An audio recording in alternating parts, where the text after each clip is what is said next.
it is 7 o'clock. It is 7 o'clock in Chicago and it is 5 o'clock in Los Angeles Central. This thing. Now we invite Dr. Mohan Ananda. Dr. Mohan Ananda is currently the CEO of Ananda Enterprises Incorporation, a California corporation that provides consulting services to various companies in the area of technology, management, intellectual property, rights, and international marketing, specifically in India, and also helps the companies to raise the needed capital. Mohan was the founding chairman and CEO, and now the executive chairman of Second Opinion Expert Incorporation, a U.S. corporation which provides healthcare services and related technology tools to healthcare companies for telemedicine services to patients around the world. Mohan also functions as the executive chairman of Innovation Endeavors Private Limited, an Indian company which is involved in designing, developing, and executing world-class technology, business solutions, and infrastructure solutions for IT-driven industries committed to quality, on-time delivery, and innovation. Mohan also functions as the executive chairman of GDS Technologies Private Limited, an Indian company which provides services such as product engineering, business consulting, mobile technology solutions, and business process automation to companies around the world. Dr. Mohan is also working with a new social media marketplace startup company, FriendTap Incorporation. You can find them at http://www.frientap.com as its executive chairman. Dr. Mohan also serves on various boards such as House Calls Now Incorporation, a Canadian company, which is housecalls.snow.com, and also functions as an advisor to a number of companies. He works very closely with the investment community in the US, including investment banks and venture capital firms. He also functions as an angel investor for some high-tech startup companies. Dr. Mohan was the founding chairman, CEO, and president of Stamps.com, which is www.stamps.com. The NASDAQ symbol STMP. He currently serves as the board of Stamps.com. It is the leading internet company to introduce a new technology developed by Dr. Mohan and protected by a number of US patents that have been approved by the United States Postal Service. We know it as USPS, to allow a consumer to print postage online using off-the-shelf computer and printer. Dr. Mohan was instrumental of raising in excess of $450 million of capital. It's $450 million of capital for the company through private and public offerings. Dr. Mohan was also a founder and director of InvestNet. You can find it in www.investnet.com. The New York Stock Exchange symbol is ENV, which is a financial services company and is a leading provider of integrated portfolio, practice management, and reporting solutions to financial advisors and institutions. Dr. Mohan was instrumental in starting InvestNet's India operation in Trivandrum, Kerala, and has currently over 2,000 employees in India, which provides major research and development functions and day-to-day operations for the whole company. Dr. Mohan was also responsible for facilitating and constructing an office complex of InvestNet's India operation in Trivandrum. Dr. Mohan was also a founder and director of a European-based venture capital firm, JAB Holdings Limited, incorporated by the laws of Guernsey. The venture firm's capital was raised through a public offering in the alternative investment market of the London Stock Exchange in the UK. The objective of the venture firm was to make early stage and pre-flotation investments in companies specializing in the development or application of new and innovative technologies for use in the industrial, commercial, and consumer sector. One of JAB's investments was RM Auctions Incorporation, a Canadian company, which is a leader in the classic car auction space, and Dr. Mohan served as the board of RM Auctions. It has been recently acquired by Sotheby's and is known as RM Sotheby's. Dr. Mohan also created a law firm in 1986, Ananda and Krauss, a California law corporation. Dr. Mohan's primary area of interest was providing technical, management, intellectual property rights, and other corporate legal advice to high startup and medium-sized companies. His clients also included large companies such as the Aerospace Corporation, JPL, IBM, GE, ITT, and L'Oreal. He primarily provided technical and management consulting to these large companies. During his period, Dr. Mohan continued his research activities on his own and developed the new technology of securing information in a communication link and authenticating the participants of the communication link using any communication medium, including the internet. Dr. Mohan has obtained a number of distinct US patents that have been issued by the US Patents Office for the new technology, and the new technology has become the foundation for the formation of stamps.com. Dr. Mohan has currently 15 patents issued and pending in the US Patents Office, and he is also working on several new patent applications. One of the recently issued patents is in the area of telemedicine using artificial intelligence. The second opinion expert telemedicine technology platform is developed based on the innovation in this patent. Prior to his work at Ananda and Krauss, Dr. Mohan joined the Aerospace Corporation, a think tank for the US Air Force dedicated to its space programs. Dr. Mohan became a primary architect in shaping the design and implementation of a major space program for the US Department of Defense, known as the Global Positioning System, or GPS as we know. Mohan's area of responsibility included system survivability and specifically to develop capabilities to make sure that the communication link survives during a nuclear exchange, and in particular the link does not fail due to electromagnetic pulses due to any high altitude nuclear detonation. Dr. Mohan was working in highly classified areas and has specialized security clearances from the DoD for working in highly sensitive projects. Dr. Mohan has received a number of awards for exceptional contribution to the security of the US from the Aerospace Corporation and for presenting the most outstanding paper from the Institute of Navigation. Previously, Dr. Mohan worked on the Jet Propulsion Laboratory, JPL, Pasadena, which was managed by Caltech for NASA as its dedicated center for interplanetary space missions. While working at JPL, Dr. Mohan has participated in many pioneering research projects and was instrumental in developing several algorithms for achieving interplanetary navigation to many planets such as Venus, Mars, and Jupiter, and was a major contributor to many space programs such as Viking, Pioneer, Voyager, and Mariner missions. While at JPL, Dr. Mohan was responsible for major advancements in the capabilities of Deep Space Network (DSN) stations around the world, which are responsible for data transmission and collection during interplanetary satellite missions. Dr. Mohan has published extensively and has given lectures around the world in various international conferences and in institutions as an invited speaker. Dr. Mohan came to the US as a student at California Institute of Technology, Caltech, in Pasadena, California, to pursue his graduate studies. After obtaining his MS degree in aeronautics from Caltech, he joined the University of California at Los Angeles, that is UCLA, to pursue his studies for a PhD degree in astrodynamics and control. Dr. Mohan obtained his PhD degree from UCLA in 1973.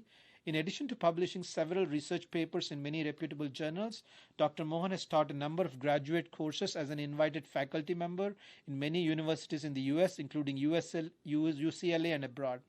Dr. Mohan, due to his intellectual curiosity, has obtained his law degree, Doctor of Jurisprudence, JD. In the same year, after passing the California bar examination, he was admitted to the State Bar of California, and he has been a member of the bar in good standing for the last 35 years. Dr. Mohan is also involved with a number of charitable activities in the US and in India through Ananda Foundation. You can find it at http://ananda-foundation.org, a charitable foundation he has created under the laws of the US. Dr. Mohan functions as the CEO of Ananda Foundation and also as the managing director of Achyutan Nair and Ishwari Amma Charitable Trust, primarily for the purposes of charitable activities in India formed under the laws of India. Dr. Mohan is also working as the president of another charitable organization, Panini Foundation, formed to help displaced employees by automation and developments in artificial intelligence. Dr. Mohan is also working with Stanford Seed Transformation Program, organized by Stanford University through Stanford Institute for Innovation in Developing Economies as a seed consultant assisting companies in India in the areas of improving management, growth, marketing, finances, and other related areas. Thank you. Yeah. Dr. Mohan, the topic is And today's topic is Autobiography of an Immigrant. Yes. That is the topic. Welcome. Mr. Ananda, you have to unmute, I guess, your mic on the that phone, the same phone. Phone horizontal. You have to unmute. To hold horizontal. Can you hear me? Yeah, now we can hear you. Yes, sir. Okay, perfect. Thank you. Thank you very much. That was a very, very broad introduction. I didn't expect that much, but anyway, thanks a lot. And especially I thank Dr. Satyavati because she's my teacher. So, and in fact, the other day I was telling her, in back home, we talk about Mata, Pitu, Guru, Devam. Means mother, father, then the teacher comes, then only the God comes. So the teacher is above the God. I just want to make that statement. So thanks again. The topic today is about a book I am in the process of finishing.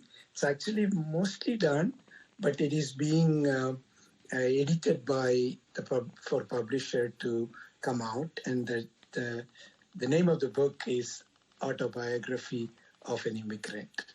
And in fact, I copied the title to some extent from one of my favorite books, Autobiography of a Yogi, written by Paramahansa Yogananda. It's a very, very well-known book. Of course, my book and that book has no real connection, but I did copy that thought, the way the title is put together. It's always difficult to talk about the whole book in a kind of a short kind of a presentation. What I plan to do, let me give a general structure of the book. The book has 4 parts. The part 1 is just general observation as an immigrant. And then the part 2 is my early life, education, and work. And part 3 it's when I transformed being an employee to an employer. So it is more a transition from working for somebody instead of now working with a lot of people and hopefully to help them out. And the part 4 is basically a conclusion, reflection, and I have put together some pieces of advices to readers in general. The purpose of the book is actually twofold. One is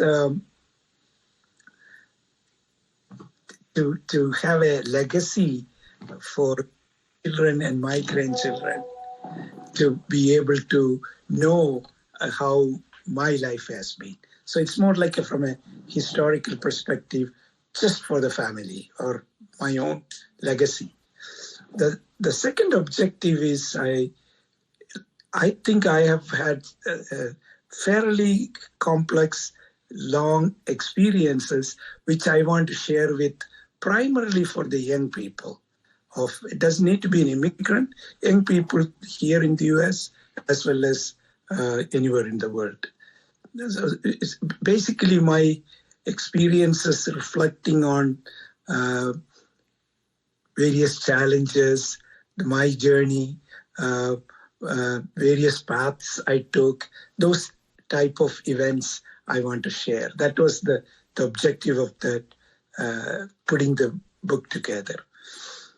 But here, I'm not going to talk about how the book is presented. Instead, I'd like to share some of the incidents in my life. It may not be chronological. there'll be some incidents in some form. It's more like a storytelling. It's in fact, most of the books are telling stories, but in my case, it's real. It's my own personal experience. And so I'll give some incidents which may be interesting to the audience, or which may be kind of, very similar to what most of the people have experienced. It's nothing different or unique, but it'll still be stories, events. To start with, I'll start with my kind of first day coming to the US. The reason is, as I said, it's not going to be chronological, but I start with the day I came to my school in Pasadena, in California. I obviously came from a very, very small village in India, in Kerala, southernmost state. In fact, I grew up with no electricity when I was going to school. So now coming to America with all the we are talking about it, this is in 1967. Of course, it's a long time ago, but still compared to where I'm coming from, the Pasadena was probably one of the most advanced cities in the US in all type of comforts. So I came here, and the next day was school beginning. It's the fall semester, and I came on a Sunday from the airport to the campus. And what happened was I did not have a place to stay. I did not, because the graduates, even though this is the first time I'm coming to US, the graduate students did not get any dormitory. If you're an undergraduate student, you would have had a place to stay. So Sunday there was very few people in the campus, but I still managed to see somebody in the desk, and it was a young lady, very pleasant, and she kind of asked me why I'm there. I had a bag with me, and I told her, look, I don't have a place to stay. You need to help me. Where do I go? And more than that, not only I didn't have any place to stay, I didn't have much money also. Those days when we come from India, you can only take $8 with you. So there was not much cash to spend. So I can't go to a hotel and pay for it. I didn't have any credit card or anything. But I did have a scholarship from Caltech, so they would obviously pay, but the payment will come about a month later. So I told her, look, I don't have a place to stay. What do you think I should do? She said, oh, there is a notice board. There are certain places for, somebody can rent. Go and look at it. So I went and looked at it, and I saw the first thing was a room for rent from a nearby. I don't know the map, or I have no idea of, where places are. So because I don't have even a transportation, so the only transportation I have is by walking.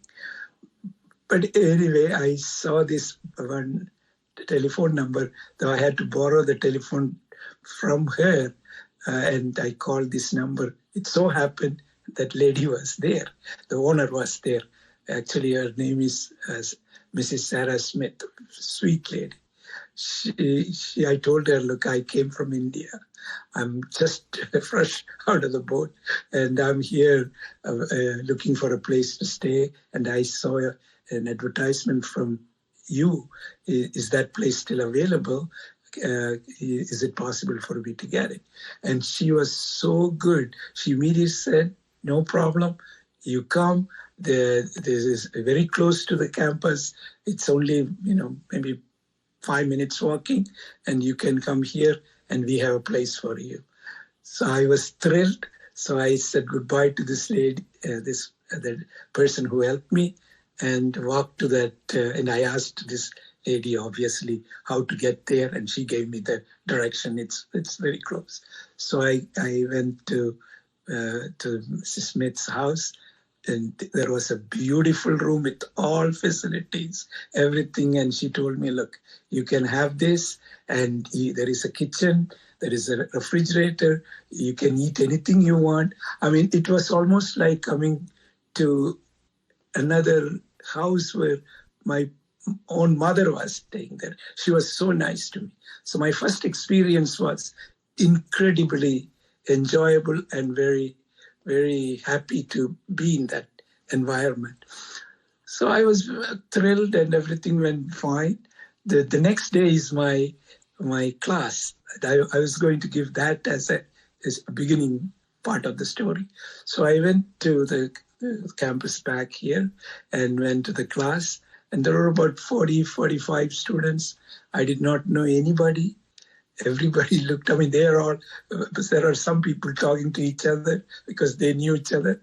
I am totally strange to this place. And but I did have a little bit of confidence in me because it so happened I was the best student coming out of the college from Coimbatore. I came from Coimbatore Institute of Technology, and I was the top student, meaning, in fact, the prior year, I became the student chairman of the student body, not because anybody voted for me. If there was an election, I would not have got my own vote. But the school had a thing, whoever gets the most, the best score or best in the class, then you become automatically, you're made chairman of that's how I became. That's the reason I'm saying is I had this little complex of, oh, I'm pretty good. That complex I had. I just want to bring that to the attention. The reason is, even though the students didn't say hi or anything to me, I just smiled at them. After everybody sat down, of course, the first class, the professor, it was a structural mechanics class. My major is aeronautics, but the structural mechanics is the class which is similar to fluid mechanics, but it's a little bit different. However, this professor came, very attractive man, a tall, handsome, German. His name is Wolfgang Knaus, Professor Knaus, and he came to the class, and he was very serious, very, very interesting. Then he wrote down. He's saying, without much conversation, he wrote down on the board, said, okay, I'm going to write down the Navier-Stokes equation in tensor form. I've heard Navier-Stokes equation before. I never heard the word tensor or tensor form. So he wrote it down on the board, and I was not in the front seat. I was in one of the front rows. I saw it and I started sweating. In the sense, I don't know what the heck he's writing and what does that mean. So I started looking around the class to see whether others are feeling the same way like me, or saw it and everybody was happy. They were all very, pleasant. So I knew this is a wrong place I am in. So I felt that, boy, even the first class, first time, first equation, I had this problem. I don't know what I'm going to do. That's my first experience in the class. I just want to share that incident in the sense that made me really understand that, boy, I am really nothing. Even though I had this little feeling of, being superior to others, being the best student from where I am coming from, I recognized this is really going to be tough. So I felt I was shrinking in my own seat.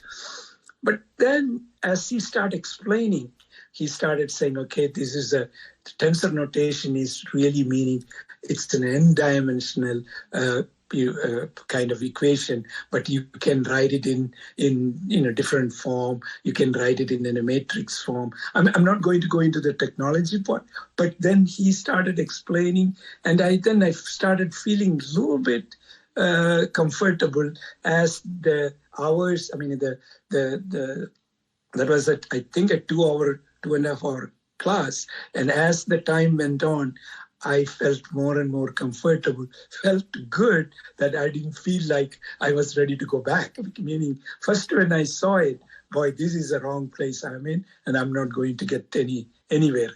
But by the end of the class, I felt, boy, I have a lot of work to do, but I felt more comfortable to that situation. And of course, the rest of my stay later at Caltech was extremely good. And in fact, I became one of the favorite students of many faculty members, and including my experience with the very well-known Nobel Prize winning physicist Richard Feynman. Richard Feynman became, I mean, he was more like of course he was a professor, but he almost became a friend to me, and I cherished that friendship all the time. I just want to give that incident as a story, in the sense that gave me the impression of how things may look easy, but it suddenly will change into an incredibly difficult period. So that was my first experience. Now, let me kind of go why I came to America. When I was at Coimbatore Institute of Technology, which is also a CIT, so I'm coming from CIT to another California Institute of Technology, another CIT. When I was in Coimbatore, I was not thinking of coming to America. I did not have any real plans. And as a matter of fact, I did get the admission because my father, being a politician, and also he was a major leader in the Communist Party, and he was a member of parliament, and he was a well-known leader on his own right. And he was not really thrilled for me to come to America, because America, according to him, is a capitalistic country. So he would rather me go to the then Soviet Union in Russia, because he thinks they were the best socialistic country, and that's where I should go and get my higher education. That was his preferred interest.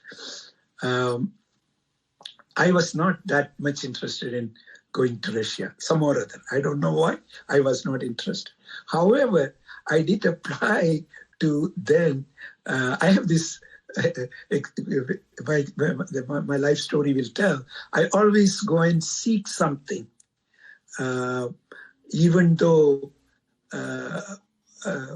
I may not pursue that, but I have a tendency to go and seek something and then make a decision. I can give a few examples as I continue those things. For example, here, I applied to this then known as Patrice Lumumba University, very well recognized university in Russia, English medium, so you don't need to learn Russian.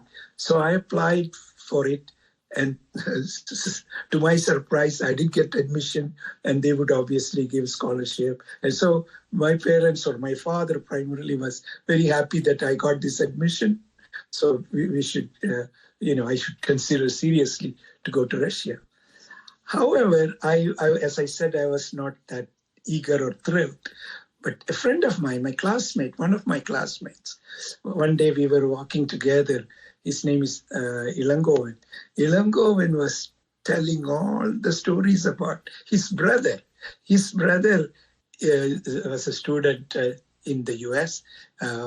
He was somewhere in the Midwest, I believe. But he was telling me how great America is, how, things are so good. All these stories he was telling me. Of course, he was repeating what his brother was telling him. So that gave me a curiosity, and so I would give really the reason I came to US is because of Willem Govens, that conversation. But he didn't ask me to come here. He said he didn't even think probably I would be interested in coming to America. But he made these comments which gave me a little bit another interest to pursue. But in those days, to apply to US universities, the problem is, first of all, information is very, very hard to get, because the only way you will get information then, there is no Google, there is nothing. You have to go to the library, look through and get information.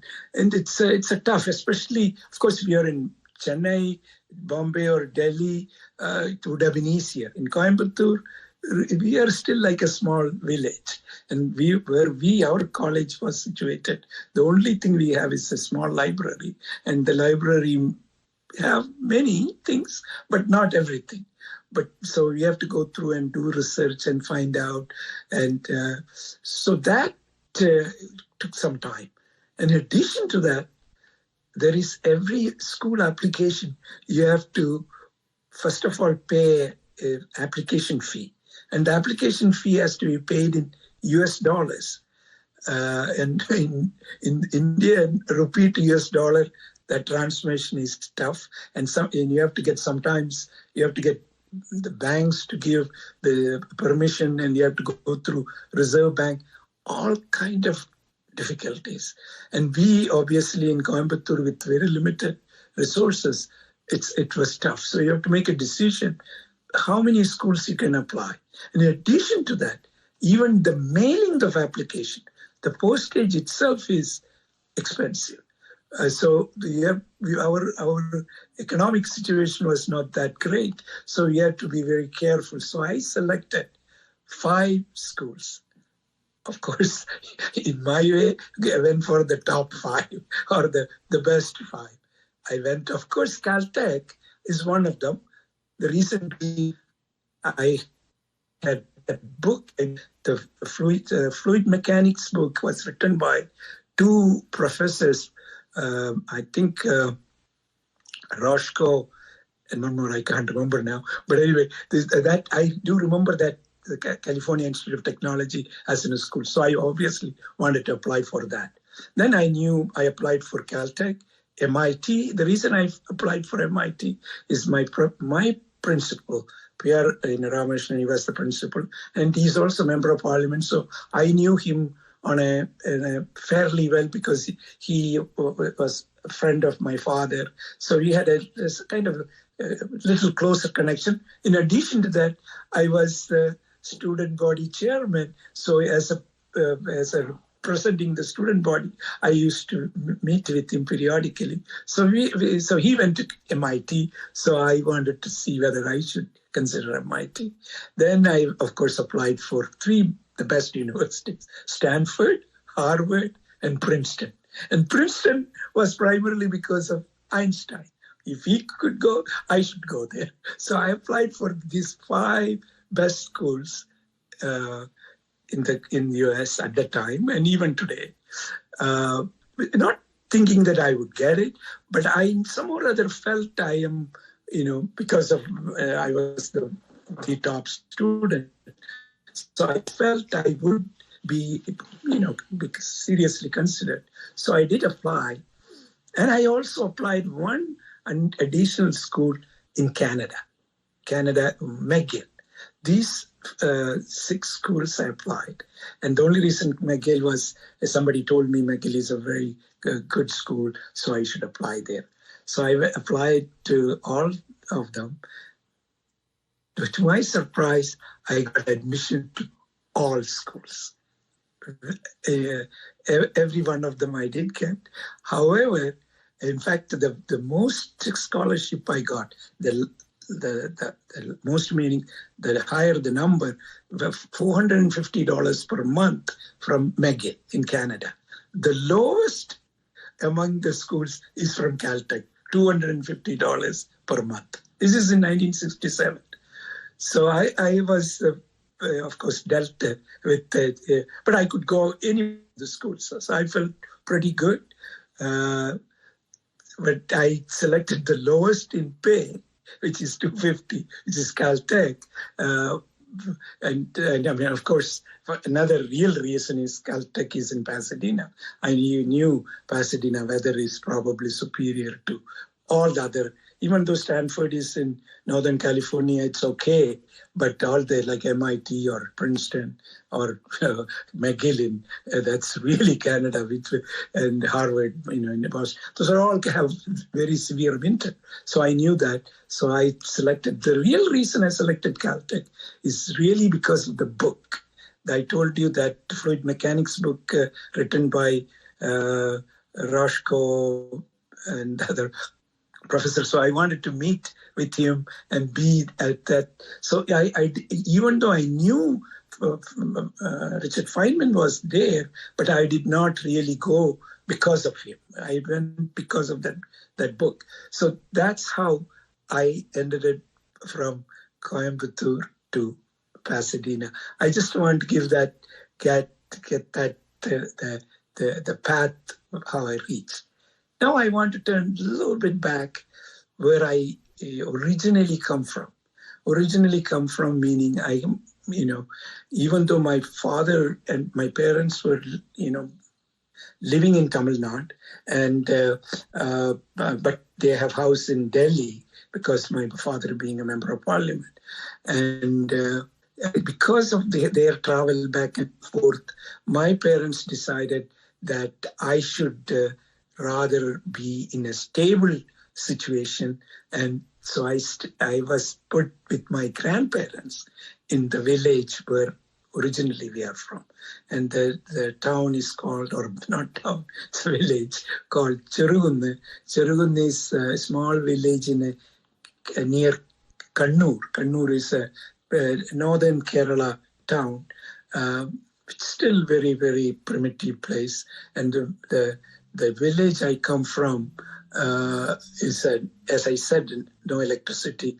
No electricity throughout my high school years, except in the final year, it did come to the town, but we didn't have it, my house. My house did not have electricity. So I was studying primarily with the kerosene lamp, which is very primitive. So when I tell my grandchildren or children, they don't really appreciate anybody can live with a kerosene lamp and study more than living, and without watching TV or anything. We have no TV, no radio, nothing. And this village, the interesting place, very, very beautiful, the paddy fields, little hills. In fact, Cherugunne, meaning in Cheru means small, Kunnu means hill. That's the translation. It's a gorgeous looking place. It's greenery, really, really green, just amazingly pretty place. And the most important thing at that village is a temple, very, very well-known temple called Annapurneshwari temple. Annapurneshwari meaning the goddess, the deity, gives free food to anybody who comes to the temple. That's they did that at that time. They do it even today. So that is the center of attraction, the village I was from. Even though Annapurneshwari, the Devi, is the main deity, there is a Krishna next to it. In my experience, I go practically every day to the temple as a young boy.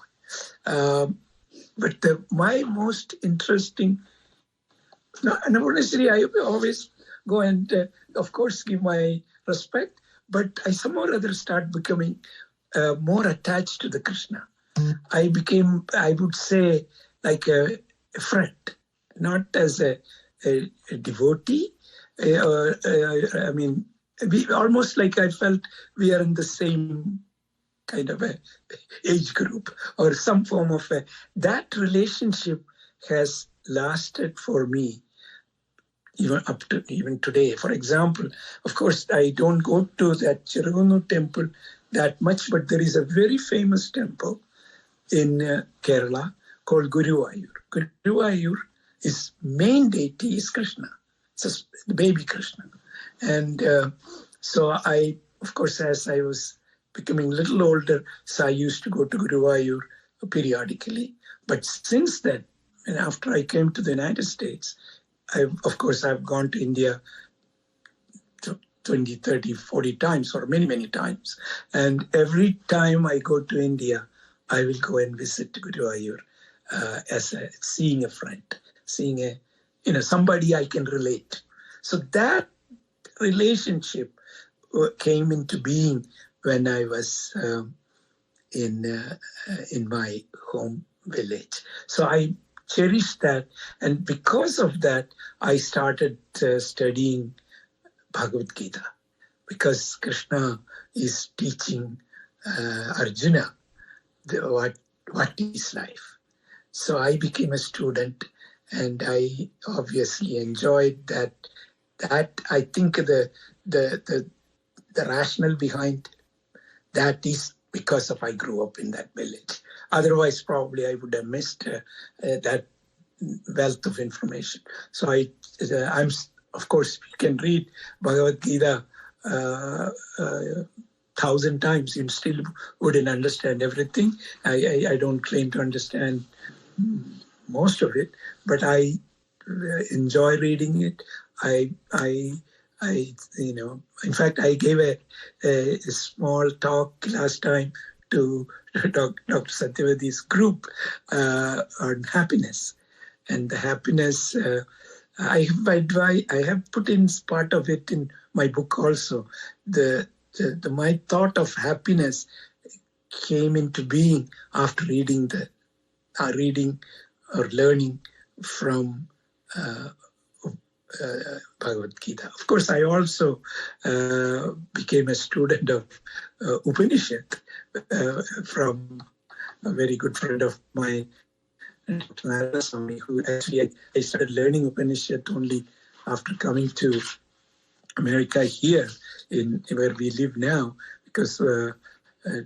Ananda is also a structural scientist, and he is a very learned man, and he was giving lectures on Upanishads, and I took 4 years of Upanishad class, which is, of course, Upanishad is a kind of a prior to Gita. So Gita as teachings are, they're all related.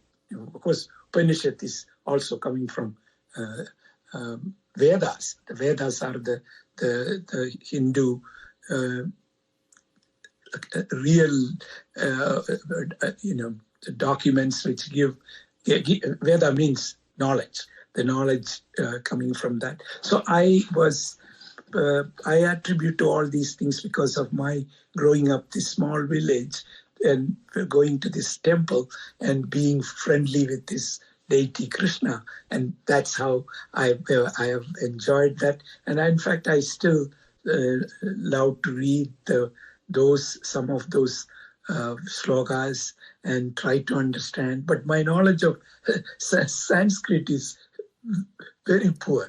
In fact, that's why I took classes from Dr. Satyavadi to learn Sanskrit, and we had quite a lot of sessions, and I tried to learn. I don't know whether I've learned enough, but I can appreciate a little more now. But still, I consider myself a very, very in the embryonic stage with regard to knowing Sanskrit. But because all the scriptures are written in Sanskrit, but I do read in both English and Malayalam. Malayalam is the Kerala language, and I can appreciate in that more than reading it in Sanskrit. But I do read, I can read Sanskrit as well. So I just want to give that background there. The next I want to give how I ended up at Coimbatore Institute of Technology, CIT. This is also an interesting kind of event in my life, because when I finished my high school much young.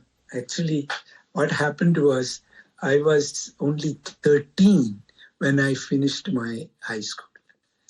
I mean, there are very reasons for it, but whatever it is, I was the youngest finishing high school at the age of 13. So I had to go to what then it's called pre-university, and I went to one of the very good colleges in South India, in Trichy, called St. Joseph's College. St. Joseph's College. But unfortunately, there is at the time, Tamil Nadu, that state, had a law that in order to go to college admission, you have to be at least 14. So I was 1 year younger. So they couldn't give me admission because I was not old enough. So I had to just waste 1 year.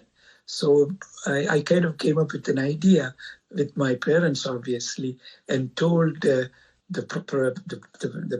principal at the time. Actually, the principal at St. Joseph's College at the time was Father Erat. Father Erat was a very nice man. So I went and told him, look, I am really interested in coming to the school, but I can't get admission. Is there a way I can just come and audit the classes? So he looked at me, maybe he felt sympathy to me and said, okay, you can come, but nothing counts. You just can come, attend the classes, but not, So that gave me this 1 year. I was just going to this St. Joseph's College, just attending classes, but not taking any, I can't take any test, nothing, there is nothing in the record.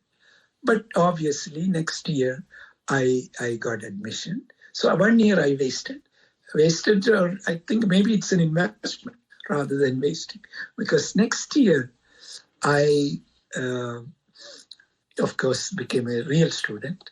But then the first quarter, there is a thing, if you finish the first test, whoever gets the highest score, that one student, we had maybe about 500 or 600 students there, that one student will get a full year scholarship. It's just some program they have come up with. But because I had this 1 year of prior year training, so I mean, whether it is because of that or not, I was that one student. So I got this so-called special merit scholarship. I got that, and which of course was very helpful to me. And but before, of course, after I finished that pre-university, you have to apply for the engineering. I was going to go for engineering school because generally the top students those days went to engineering, and the second type of students went to medicine. Of course, my wife wouldn't agree to that, but whatever it is, that was my kind of a thinking. So I was ready to go for engineering, but you have to take the admission test. So at that time, there was this IIT was just happening. The IIT, there are 5 or 6 IITs, and the primary IIT was IIT Kharagpur, and of course there was one in Kanpur, and the IIT Madras just happened to be, and Bombay, and Delhi 1 year old. So it's about 4 or 5 IITs at that time. But you take one exam for all the IITs. So, and I just took the exam, but it's interesting. I did get into IIT, but I was posted in Delhi. But I also got admission to Coimbatore Institute of Technology, which is in Coimbatore. So we were in Delhi. I went and saw the school. The school, IIT campus, there was no IIT campus. That was in, I think, called Delhi Polytechnic or something like that. So we were they had a place there. So I went and saw, and my parents, primarily my father, told me it's Delhi is okay, but I think maybe it's better to be close to home, meaning home meaning south.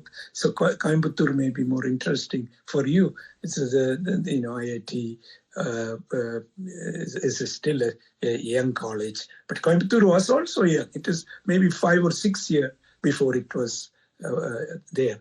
But in addition to that, he knew Ramakrishnan was the principal of that US Member of Parliament. So he was still influenced by him and said, maybe it is better for you to go to. So I decided I went to Coimbatore. So I just want to give this background of, so there, this thing did happen. Similarly, something I want to, before I came to the US, I did have another interesting experience, meaning most students, after finishing the engineering undergraduate, they write many various type of exams to get jobs. So there is a very well-known company called Delhi Cloth Mills, DCM. And DCM was advertising for, they called the management trainees or management, interns, where become manager after a small, period of training under some manager. Then you will be posted as a manager to one of their cloth mills. And they were the then very well-known company, Delhi Cloth Mills, DCM. And I just took the test because I already have admission to come to Caltech, so I was not interested in getting the job. But, I thought there's nothing wrong with it. So I took the test without expecting anything from it. Then I was actually, at that time, I took the test from Delhi. I was in Delhi. And then I came back to Trichy for a packing, because I was coming to US. So I wanted to come back to Trichy to, get things done. And then I got a telegram from saying that you have been selected for the interview for the DCM, this management job. And in addition to that, they sent me a free ticket from Trichy to Delhi by air. I have not traveled by air prior to this so far. So when I saw the airplane ticket, I said, oh, this is very good. Now it's an opportunity to go to for the interview, even though I was not interested in the job. So I obviously took the plane. Otherwise I would only travel by train. But this was like a free ticket, and first time I was so interested in flying from Trichy to Chennai, or then it's Madras to Delhi. So I came to Delhi, and obviously we have a house, we stayed, and then I went to this interview. There are two brothers, Bhagat Ram and Charat Ram. These are the DCM owners. And the interesting part is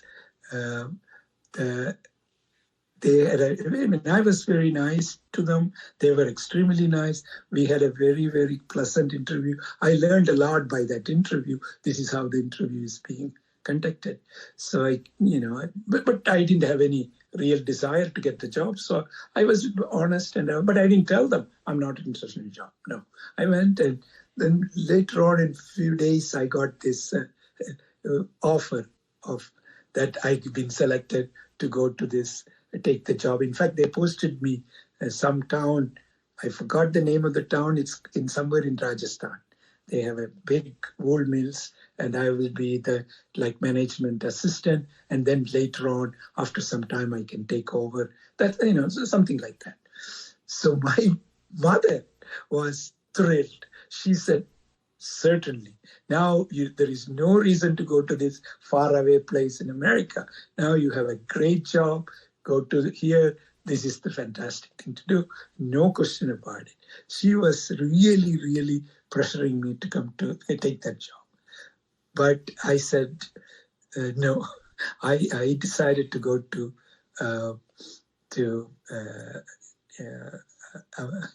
in America. So she was not very happy, but there's nothing they could do. So that the reason I'm saying some of these incidents, life really makes a lot of turns, and you will be on a fork. You have to choose one way or other way. When you choose, you don't know what would happen if you have chosen the other one. So you make your best judgment. There's something else I want to give just for this. When I was in engineering college, many of my engineering college friends did not know this incident. This is very interesting as well. They have, as a young boy, I was interested in participating in, not in college, in high school, there, various dramas, various things, just as a curiosity. Most people, most children do that, and I was just like that.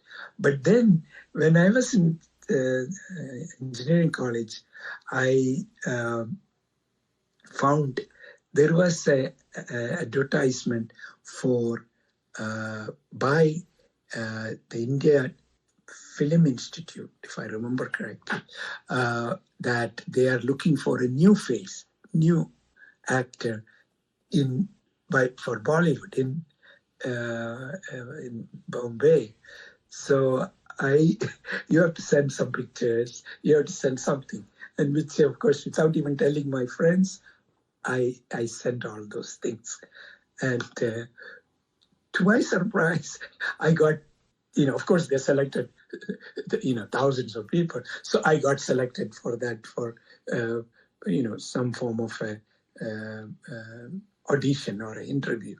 So I didn't tell my parents, I didn't tell my friends, because if I told them, they would laugh at me or they will think I'm crazy. So, but I did go to Bombay, and the audition was done, and surprisingly, I made the cut.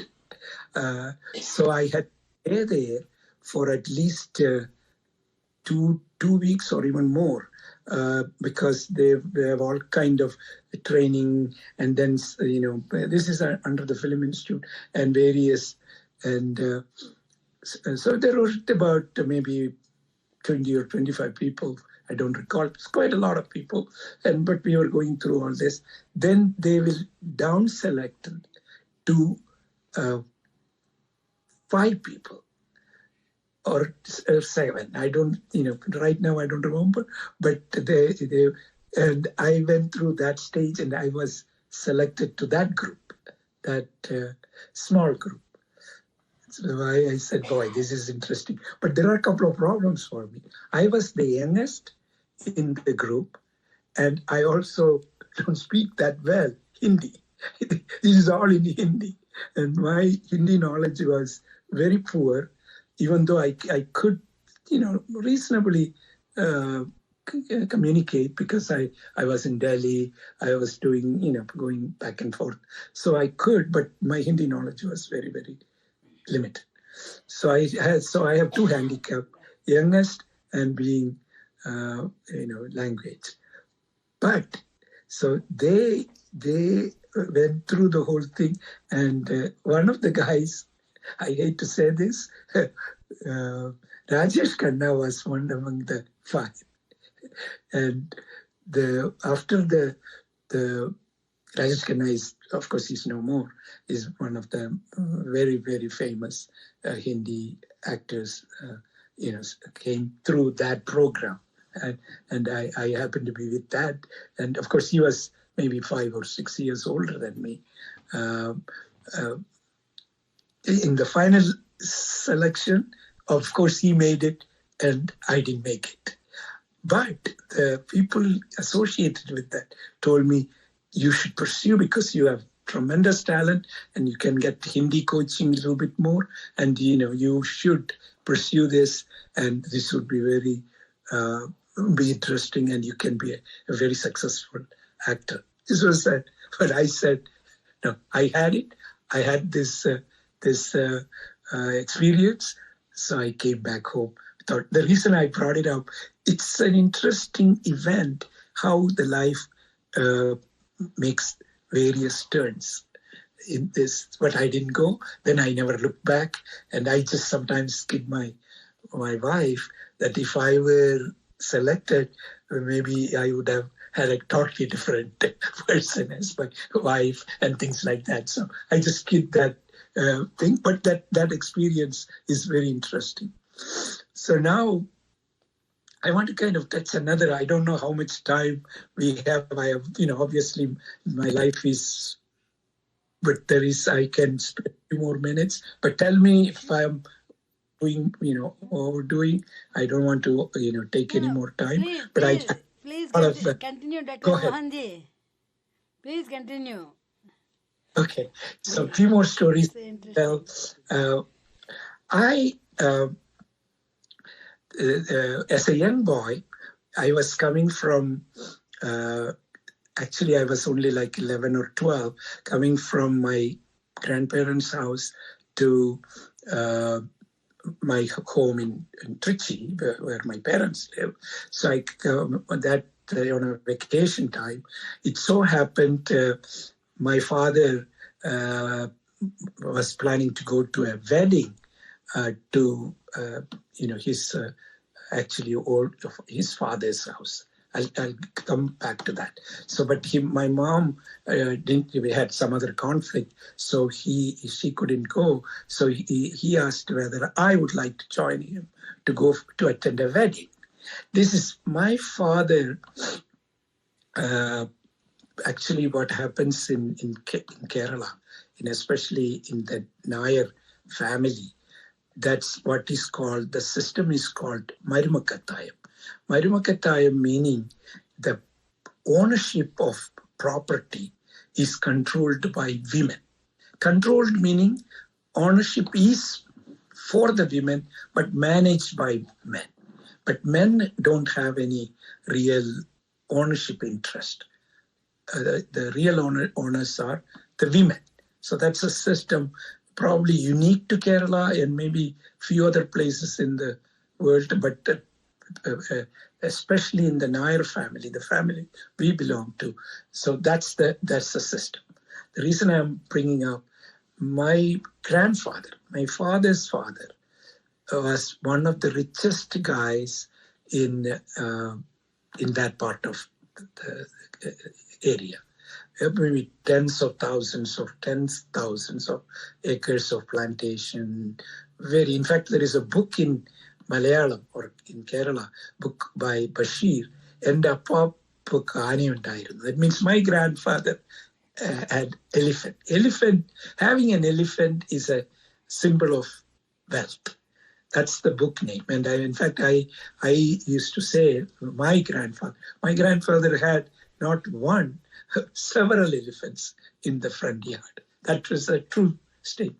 However, what happened was my grandfather was managing these for their sisters, in the sense he was the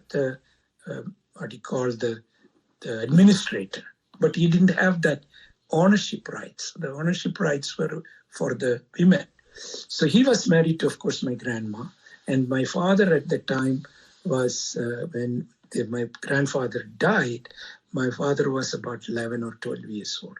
So after his death, they didn't have any, even though he grew up to the 12 years at that house, but he couldn't stay, or because they have to go back. My grandmother had some, they're upper middle class, but no comparison to my grandfather.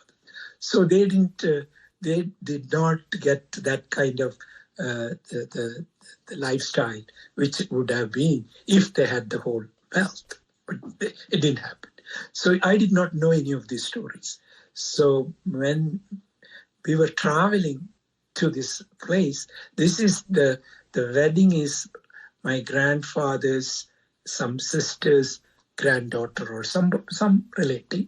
But of course, they invited us, meaning my father and family, because they knew, and also my father being a fairly well-known, a member of parliament and all. So obviously they were giving respect. So my father decided to go, and then on the way he told me this: if I don't want you to be surprised. We are going to go to a palatial house, and this is used to be his father's house at that time. But then he kind of told, because of all these reasons, we didn't have any that hereditary rights. But we went there. They treated us very well. The house was like better than a palace. I mean, it's amazing architecture. It was grand wedding. Everything was so nicely done.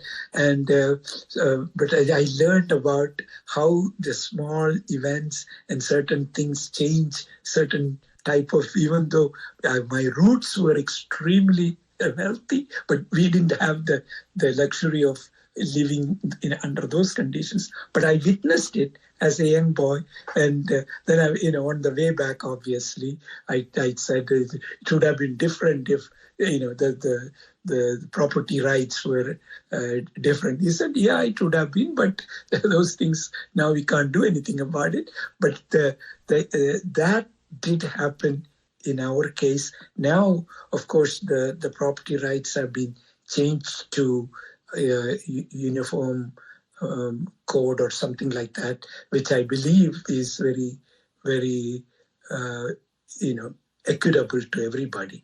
But that was not the case when my father was growing up. So we didn't get that benefit. So I witnessed that directly, how it would have been. I mean, it's just an amazing experience how wealthy they were and how non-wealthy we were in comparison to that. So that's a very, very an interesting experience I had. Now I wanted just to change one subject. When I came here, as probably in the time period, in the 67, 68, 69 time period, was the Vietnam War. The Vietnam War is a kind of a lot of people were against it, but every month they were sending 50,000 people from here. So they were taking these young people, and we had this selective service system that you're drafted. You have to register for the draft, and once you're selected, you're shipped to Vietnam. When I came, obviously on a student visa, I'm protected. There is no, but once I finished my master's, I decided to take a job, and I got this job at a company called System Development Corporation. And it is a job, you can only get the job if you are a permanent resident. So I have to make a decision whether to apply for a permanent resident. If you apply, you are now qualified for a permanent resident. You have to report to the selective services, and then you are eligible to go to Vietnam. So there is that draft thing would come in. So I said, okay, we have to. That's a decision I had to make. So I said, okay, I'm going to do it. So I applied. And those days, things are quite different now. I got my green card within maybe less than 10 days. I applied.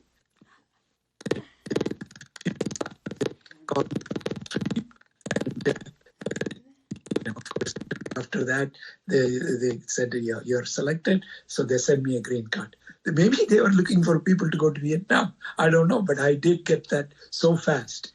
Obviously, because I had to get security clearance because I was working for the North American Defense Command, which is the NORAD, which is the it's in Colorado Springs and Cheyenne Mountain. And they are responsible for looking at all the various, those days we had this very, very tense situation between US and then Soviet Union. And it's like a Cold War. So we have to be very vigilant if there is any potential nuclear attack. That's the threat, nuclear attack. And the North American Defense Command is responsible for monitoring, and I happen to be working for them. So I need to get all the clearances. So I got all the clearances because I had certain expertise which they wanted. Obviously, when you want expertise, they will do anything for you because they generally at those days, the non-white Americans, it'll be very difficult to get clearances. Don't trust them that much. And especially me being a foreigner, meaning from India, and my father being a member of parliament in the Communist Party, the opposition. So it would have been extremely difficult for me to get a clearance because they go through real, very strict scrutiny. But they wanted me because certain things I have is more valuable to them. So they said, it's okay, we can trust him, we can give clearance. So I did get the clearance. But right after that, I got the order from the Selective Services because of the draft to report for the selection to the military. So I went and took the exam, and of course the physical is very simple. If you can stand up, you pass. As simple as that. But the written exam was kind of interesting. I took the exam and I passed. I was, one of the good students. I passed. Not only I passed, my rank was so high, they selected me to put me in the intelligence group. Intelligence, they are not the people who fight the war. They are posted behind the enemy lines so that you can start collecting intelligence because I don't know how they decide, but that's the posting I had. So they asked me to report to the training. So I had almost 2 or 3 days to go before they shipped me to Vietnam. But the day before I was supposed to report, I got a telegram, message from the North American Defense Command, then the general, 3-star general guy, saying that, yes, we need you here, so you have been granted occupational deferment. Occupational deferment is something because they have a certain occupation, and so they are qualified. So that, because they wanted me here then in Vietnam. So that went through, that was a surprise to me, but it's an interesting experience I went through, and because I took the risk of because some of my friends at the time, many the people I knew decided to leave America, go back to India, or leave America to go to Canada rather than stay here because they didn't want to be shipped to Vietnam. But I did take the trouble. I was ready to go. I was almost there, but I didn't make it to the Vietnam. But I just kid around and say that if I get a chance to see Vietnam free, it would have been good. But I didn't need to go. And yes, that's an interesting experience. Then there was one more I want to talk about the experience with my father. There was a major, this again around when I was 12 or 13, I don't remember clearly. There was a major storm in Palm Bridge. Very severe, and the bridge was blown away, and there are so much damages in the Dhanishkodi, Rameshwaram area. And of course, my father being the railway, he was a railway union leader, and he was obviously a parliament member. So he decided to go and visit the place at the same time so that he can bring the various government agencies to help the people, as well as for both health care as well as financial aid, whatever it could be done. So he was ready to go, and I happened to be at home, so I tagged along with him, and I went with him. It was a very interesting experience, meaning I saw all the damages, the sufferings, but at the same time I could watch how my father was working with the administrative agencies, collector, health care, what do you call the medical officers and various people, and trying to bring various resources for the help of the people. So I was kind of participating and seeing and being proud of how he was so much involved and helping the whole people, and to the extent what he can do. He was, because of his activities in the railway union, and a lot of railway employees, because of the bridge collapsing, and they were the victims of all these things. So that was a very interesting experience for me. And after a few days, we stayed there, and then we were coming back. When we were coming back, to my surprise, there were several police cars was behind us, stopped our car. And I was wondering what happened, what was going on. So we stopped, and police, all there was like not the regular, the big, like a district superintendent or some big police officers. They came, and obviously when they saw my father, they kind of saluted and said, we have a small problem. Because we have to arrest you. The reason we are arresting, what happened was, there was this Defense of India rules. The administration decided to arrest all the major leaders of the opposition party with no reason. That happens only probably in India, but that did happen, and I was witnessing that happened. But they were very nice to him. They were so respectful, because everybody knew my father. My father being a big leader, so they kind of very, very nice. But they were following the rules of the central government, and they have to do. So they said, my father said, fine, no problem, I'll come along. So he had to go in their jeep, but they didn't put anything with him. I mean, they just made him sit next to the officer, and so there were several police cars, and we had to follow them, and we came. So that was a very shocking experience for me. The reason I'm saying it now is that life has all kind of changes, and that was a very, very kind of a emotional time.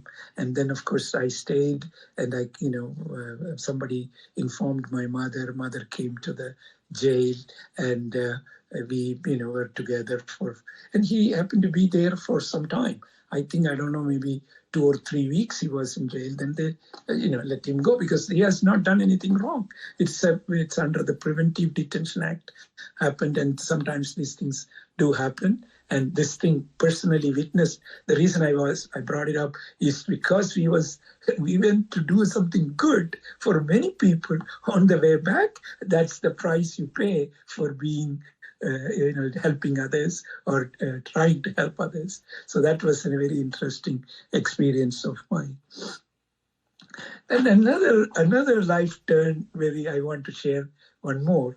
When I was I've got married, and I have a little boy. My older son was born, and because I finished my PhD, I saw an advertisement. If you finish PhD, you can apply for medical school, not 4 years, only 2 years.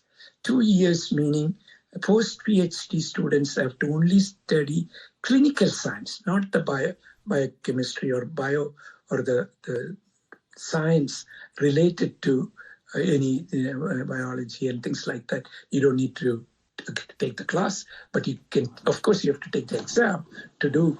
And I just applied without even telling my wife. I just applied. I mean, I knew that the probability of me getting into medical school is very low. The reason also I applied, I have 3 siblings, my sister, 2 brothers, and all of them are doctors.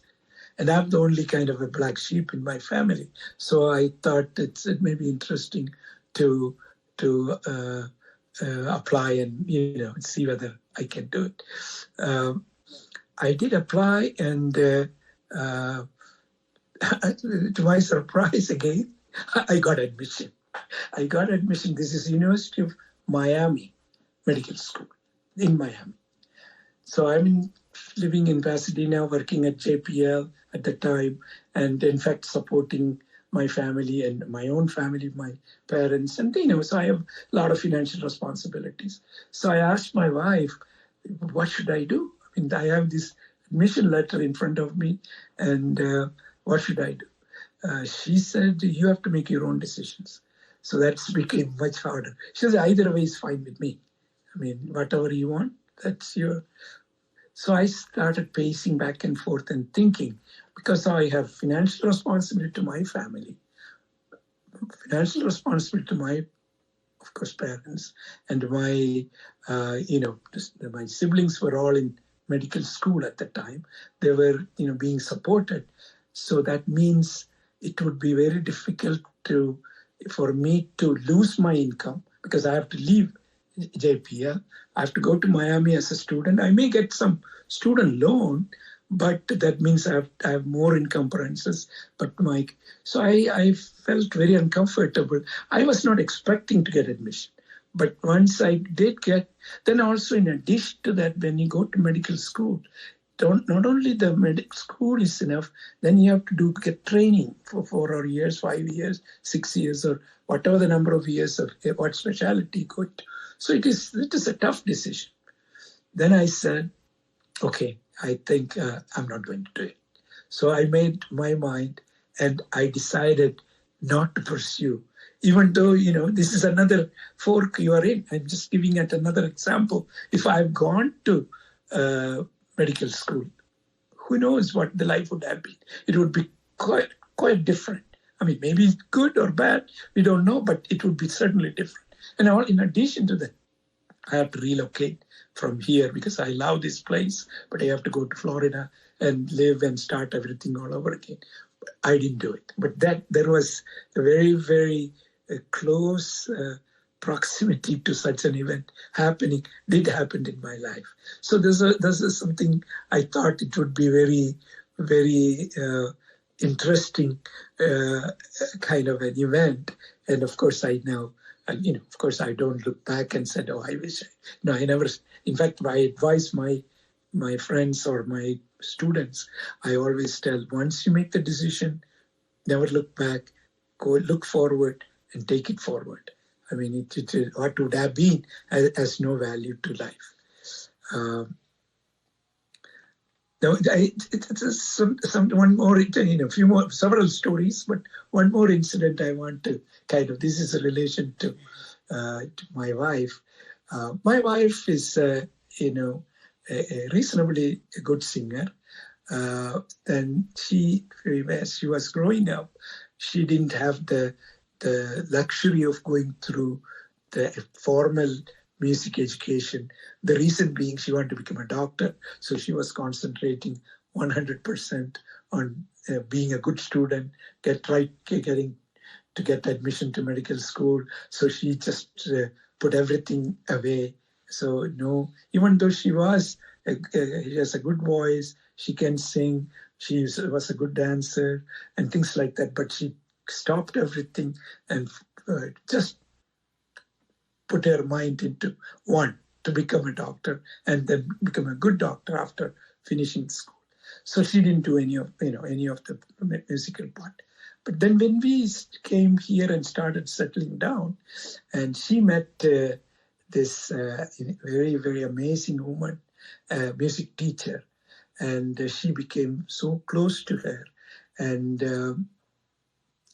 she almost treated her mother, and she started learning the real classical music, and she became a very good student of this teacher and became extremely close to her. And periodically, and she would go every lunch hour, when she has the break, lunch break, she will go to her house and take the class. But in addition to, of course, teaching, the teacher would give her the lunch. So it's a very sweet lady, very nice person. So she would have some Indian food, music lesson, and come back and work again. I mean, it's a daily practice almost. Then what happened was, so periodically they will have certain performances in different people's students' houses. And one of the such occasions was performance at our house, in our house. So they were singing. I mean, all students will sing, and each one performs, and teacher will give her, some performance herself. And after all that particular day, I casually told both my wife Raji and her teacher, it may not be a bad idea for Raji to do a arangetram. Arangetram meaning first concert performance, and maybe she should do it in Guruvayur temple. Of course, the only people performs in Guruvayur are the best of the best. It's very hard to get. They have a big auditorium, but it is booked in advance, and in order to get the opportunity to perform there, it's like a prayer to the God. So it is very, very difficult. But I said, somehow or other I can get it. But if she wants, she should do it. But of course, I didn't think that they would take that challenge. But Raji and the teacher, they took it as some kind of a challenge in itself. And they started practicing and doing all the preparations. And, actually they did a very, very good job. But now the headache is on me because I promised them I could get this auditorium for the performance. So I have to, but I had a very good friend. He actually has good connections. So I called him up and said, his name is Sunil. Sunil, I need some help because Raji is thinking of giving a performance at Guruvayur. Can you arrange it? Can you get a schedule? Can you some more other get it? He said, oh, sure, no problem. So he fixed a date for their performance, and so obviously that was taken care of. I mean, it was on, I believe, a Friday evening, from like 5 o'clock through the whole evening. It's reserved, so we have it. And he said he will also have the whole accompany people will be available in India when we reach there, so they can have rehearsals, prepare everything, and go and perform. So that was all taken care of. And so we decided the date. I mean, date is already given to us. So they were really doing all the preparations, and they were ready. So we went to India, and of course we were in Trivandrum first.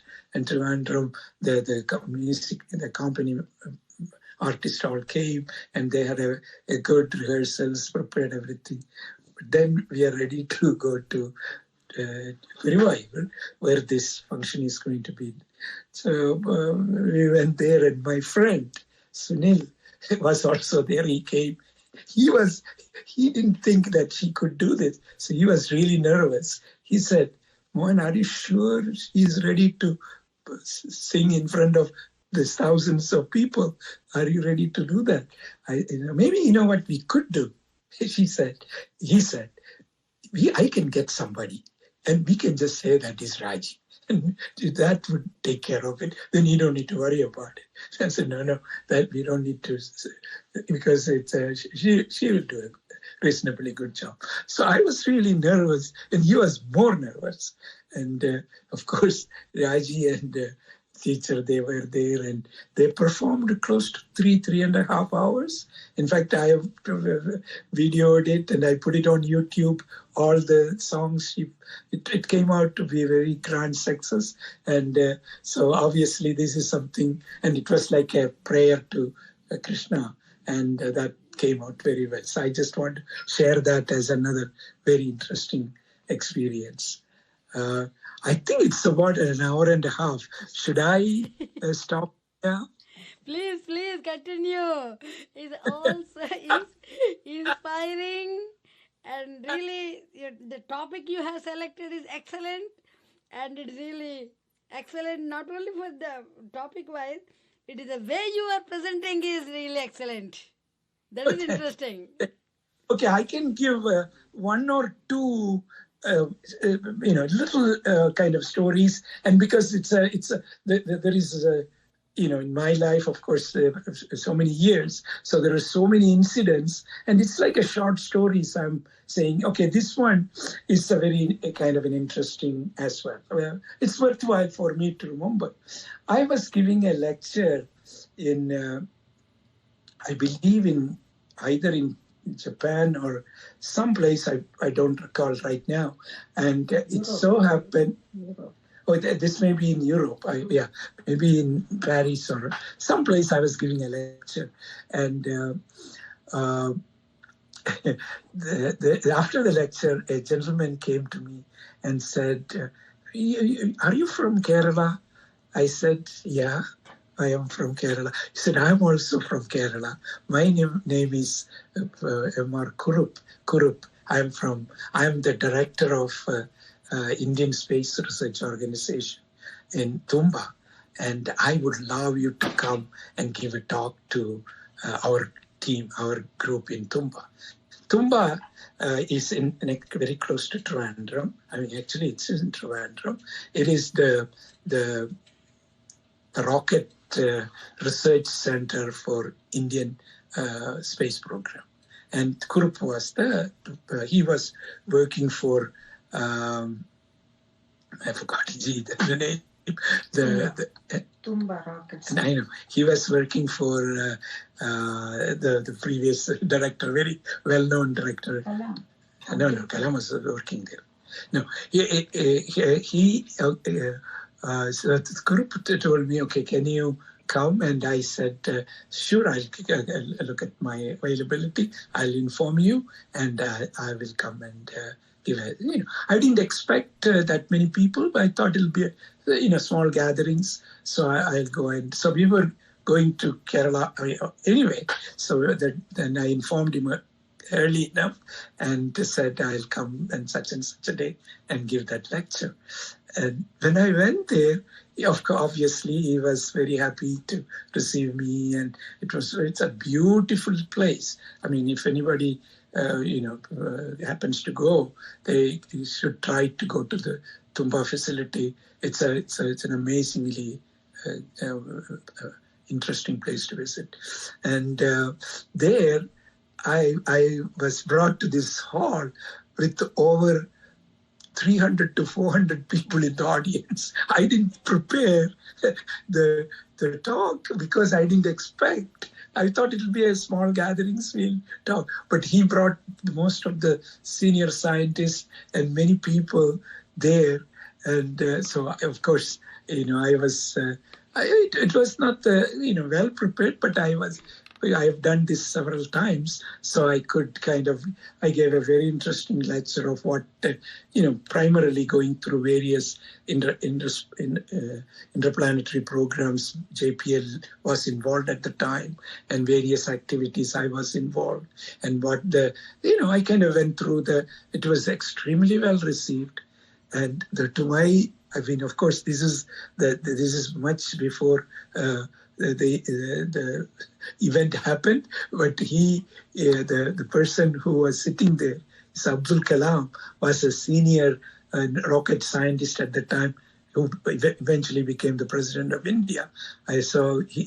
I met him, he was brought to me, and we talked quite a bit. We kind of went through all the interesting topics. Of course, I didn't get an opportunity to meet him after he became the president, but before, this was some years back, before he was very much involved in the the various rocket research works in Tomba. So that I just thought that became a very interesting experience for me, to say that I met somebody who became president when he was really involved in the real rocket science. So that was a very interesting. But similarly, something else I want to share, how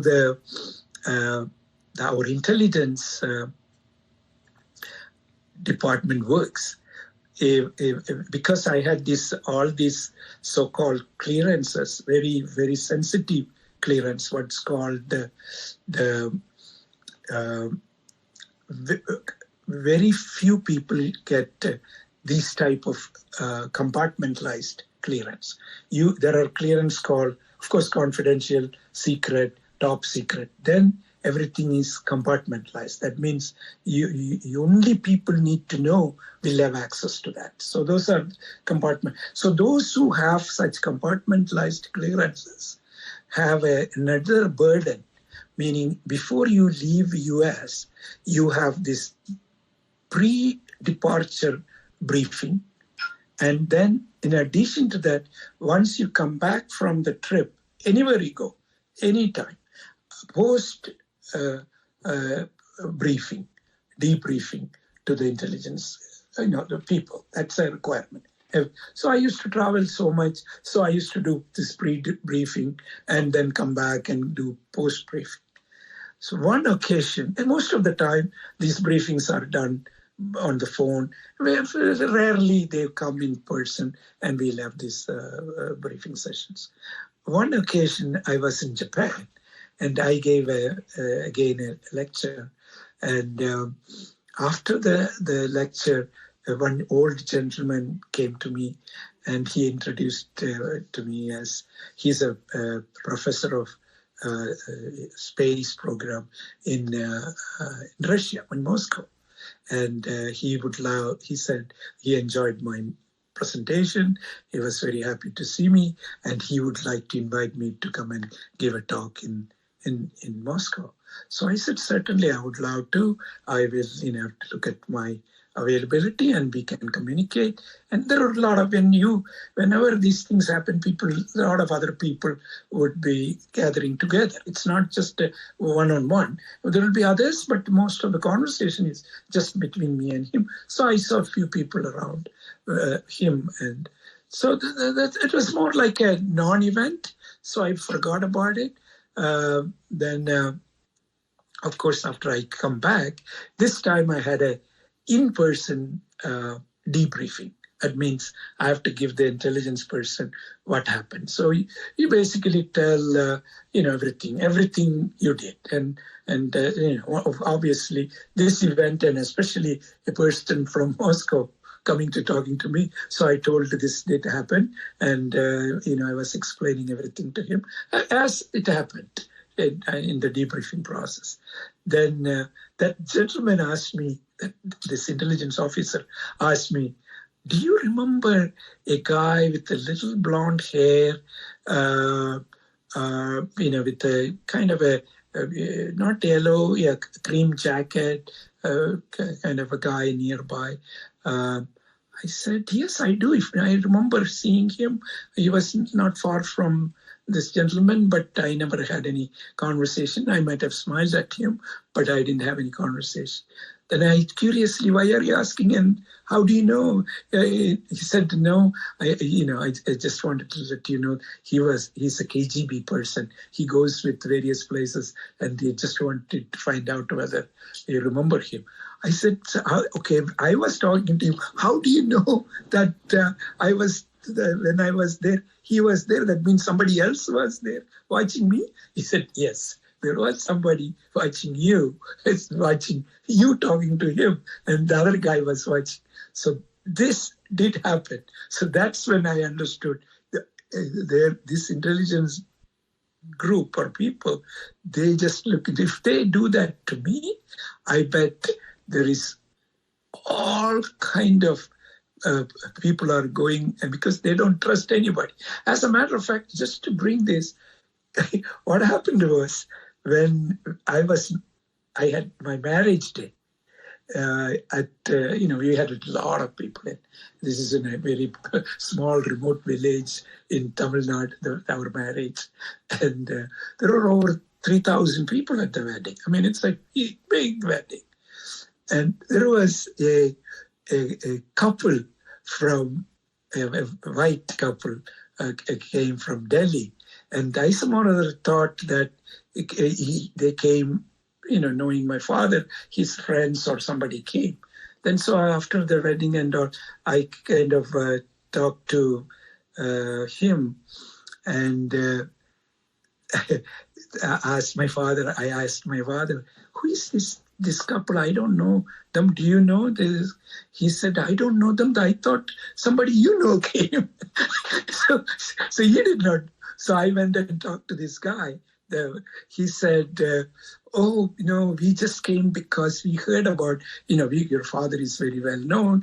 We are from the State Department and we came to watch the wedding, how this is done, and we are here. What really is, they are actually CIA working in the State Department just to come and watch me getting married, meaning just going up. So these people go and look at everybody wherever there is a need. It's a very interesting event. These things do happen. So that means it's very important if you work in the any form of defense, you are being watched. There is no question about it. So yeah, it's a very, very common thing. So something to think about. Now, I think I will stop because I have many other things to talk about right now. It would be too much time, so I would rather leave it right now. And maybe if there is anybody who wants to have any question or anything, I would be happy to address. Thank you so much, Dr. Mohanji. Really, I appreciate the information you have given is really very useful for the generations to come. Not only this thing. And I request those who are hearing on Facebook, and thus if they have anything to ask, please come forward and say that. Yeah, please. Namaste, can you hear me? Yeah, yes. Yes. So my one question was, do you want to say anything about what inspired you to? First of all, it is very, very inspiring to hear all the stories, including from the Tamban Bridge to the University of Miami Medical School to, every single, including the Arangetram, everyone was so inspiring. So first of all, thank you. My question was, what inspired you, or what is the basis for secondopinion.com? Was it the Miami Medical School or was it something else? And are you still continuing to do that? This is Srini.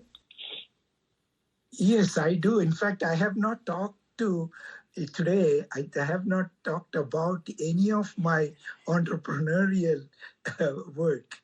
Obvious Second Opinion is a company which provides services to a lot of people. In fact, it's a Chicago school, public school is one of the clients. We do family medical leave related medical opinions, and we provide services in both in the US, India, various parts of the world. China, we have a good relationship with China.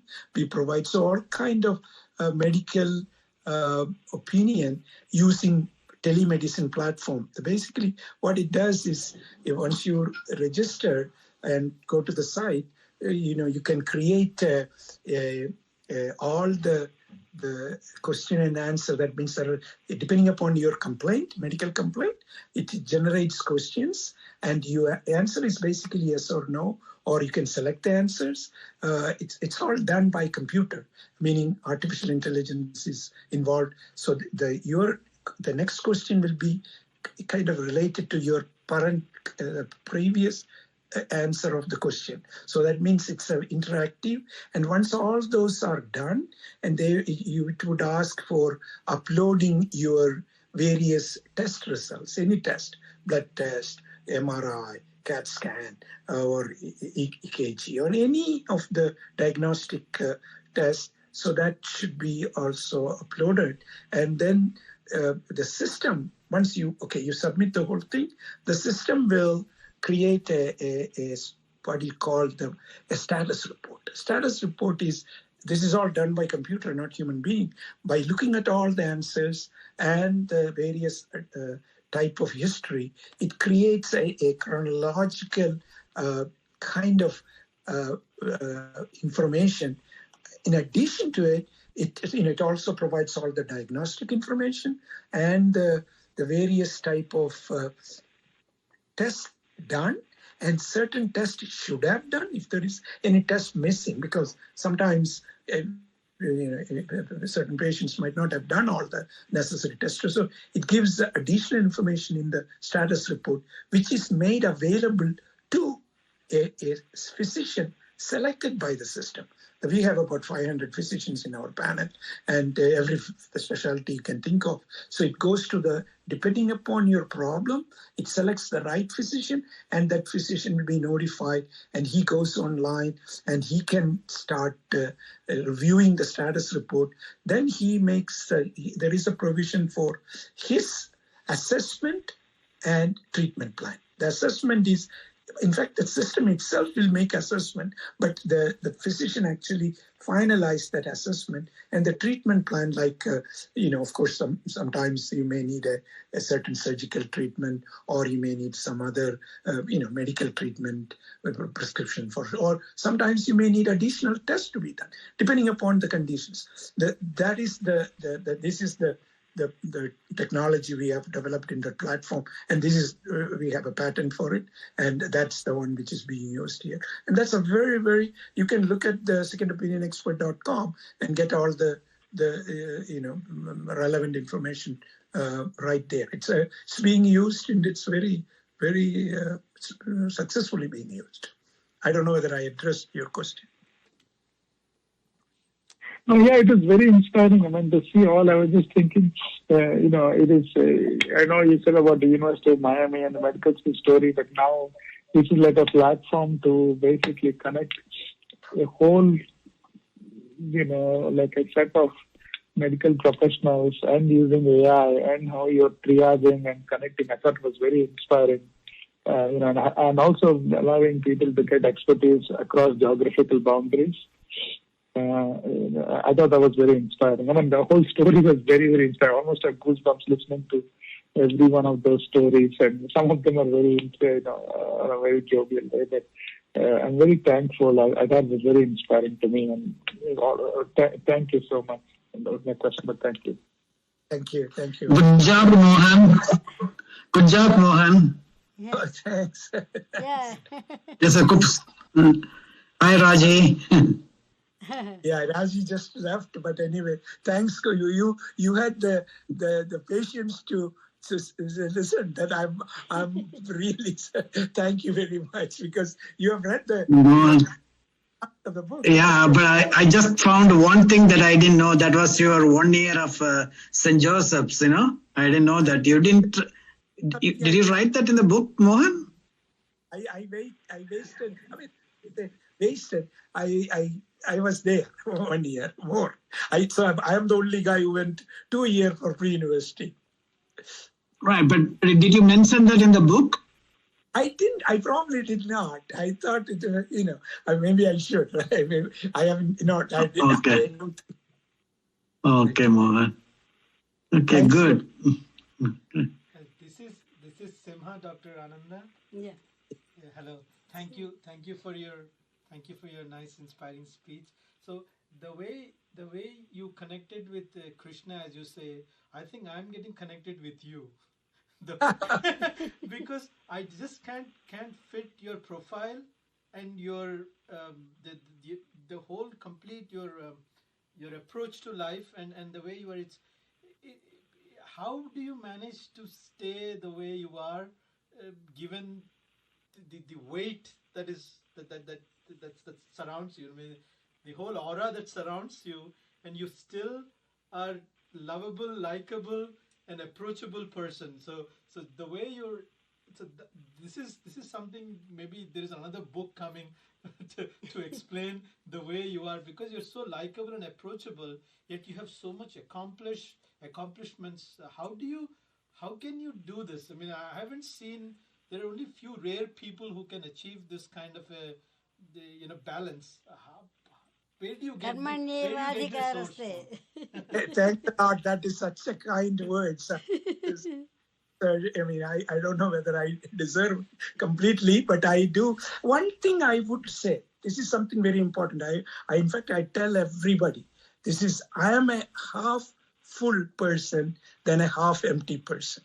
They take a glass of water, filled with half. I think it's half full, and some people will say half empty. The half full mentality, meaning you look everything in the positive light, everything. Even if, for example, take the pandemic. The pandemic is depressive, but I see something in it. I see because of this pandemic, we are innovating in technology. The technology will become more and more. Look at people can do more efficiently without traveling. I mean, there is a lot of good things. I mean, of course, there is a lot of bad things also because of the pandemic, as an example. So my thought, or might tell everybody, like even those who enter in fact, my whole conversation, most of the time is entrepreneurial, or those who start companies. People try to grow. In fact, I have not talked anything today on it. There is quite a bit in the book. The thing is, the failure is not acceptable. There is no failure. Failure is a first step to success. There is no such thing as failure. Success is it, but you have to go through many failures sometimes to reach success. That means you always should have positive outlook. But everything will end. If you have the confidence, if you don't have the confidence, even the good things may look bad to you. So you should have a very positive outlook, and you do everything thinking that you're doing good thing, not just yourself. Good thing to the society, good thing to your neighbor, good thing to the mankind. So that should be the approach. I mean, it's not a big thing I'm saying. This is what our basically Gita says. This is what our scriptures say. So you do that. Like, for example, in fact, I always quote that with the Dr. Satyavati, the chapter in Bhagavad Gita, chapter 2, 47 stanza, which basically says, do your duty. It doesn't matter what happens. You are not responsible for the result. You have no control. Do it. I mean, eventually it will become the best, because you do your thing and be happy about it without expecting anything in return. So of course, Dr. Satyavati knows this very well. I've used this many times. This in many of my thinking, many of my conversations. In fact, when I teach third grade students or fourth grade, so I sometimes give lectures to them. I tell them, look, do what is right. You think doesn't matter if you're a basketball player. Do the best. It doesn't matter whether the ball gets into the basket or not. Try your best. So I think I don't know whether I addressed the question correctly, but that's the message I want to get across. Thank you, sir. Thank you. Thank you so much, Dr. Mohandi. As the present talk really gave a good message to the young generation, mainly for the positive attitude. That's the great result, and everyone has good satisfaction, and here we have your experience and every point of your achievements. Really, your accomplishments. Really, I feel so proud of you. A Vedic blessing, as usual, I always give to our students. Okay. Sri Yeah. Varchasvam Ayushyam Arogyam Avidhat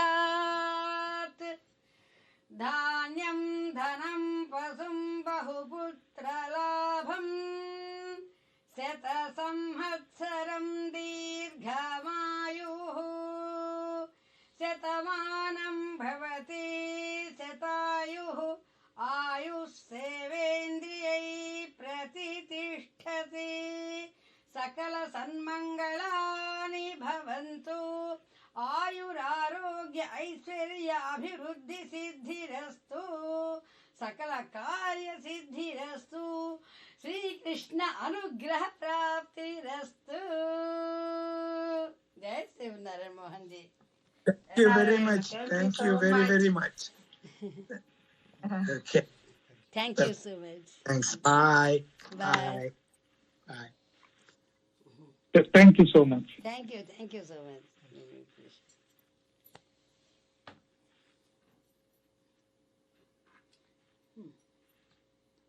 Mangalam Sri Kurukshetre Ranakshoni Viharane Pardhasarathirupaaya Gitaacharyaya Mangalam Bharadwaja Kulam Prutodhati Vidho Acharya Pithe Situh Srinivasa Ramanujarya Guru Aptagaman Tadvayam Tatpadarchana Dharakam Manum Mani Dhyano Lasanmanasam Ramakrishnamacharyam Asmadgurum Aham Bhaje Parthasarathim Gitaacharyam Asmadgurum Aham Bhaje Sarve Bhavantu Sukhina Sarve Santu Niramaya Sarve Bhadrani Pasyantu Ma Kaschid Dukkha Bhag Bhavet Om Shanti Shanti Shanti. Jai Sriman Narayan.